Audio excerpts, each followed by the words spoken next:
สบายดีพี่น้องวันนี้เมาข้างไปเนาะแก้ง่วงกันแต่สิกินแบบผสม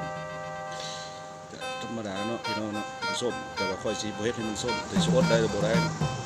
มาเบิ่งเลยนี่เบาๆผู้เดียวแจ่วกับแบบลูกทุ่ง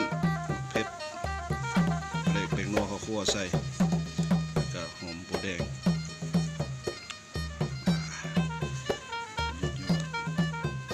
ม่วงเลยข้าพเจ้าบริปอกกะไปแล้วอย่ามันส้มโพดเอาแบบนี้เลยว่ะกันไปแต่ละคำเลยพี่น้องส้มกับส้ม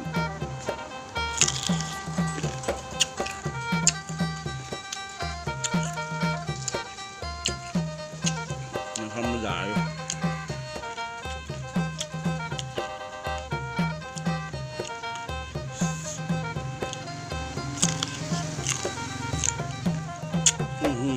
รวบรวม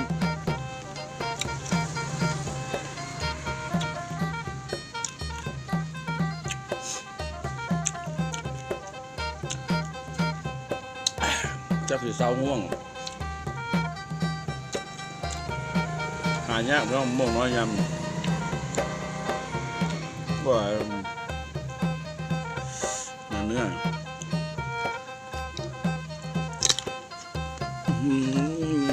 ลืมก่อยหมา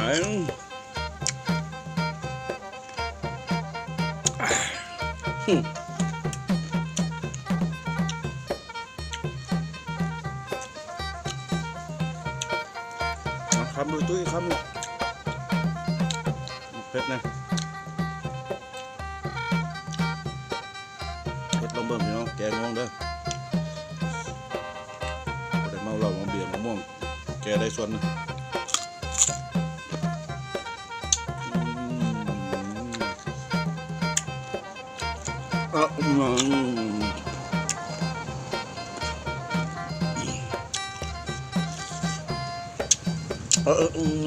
น้ำลายเหรอเผื่อน้ำลายแจ้งหูไปพี่น้องขอบใจเลยติดแก้ง่วงขอบใจเด้อติดตามเลยอุดติดทวงเลยพี่น้อง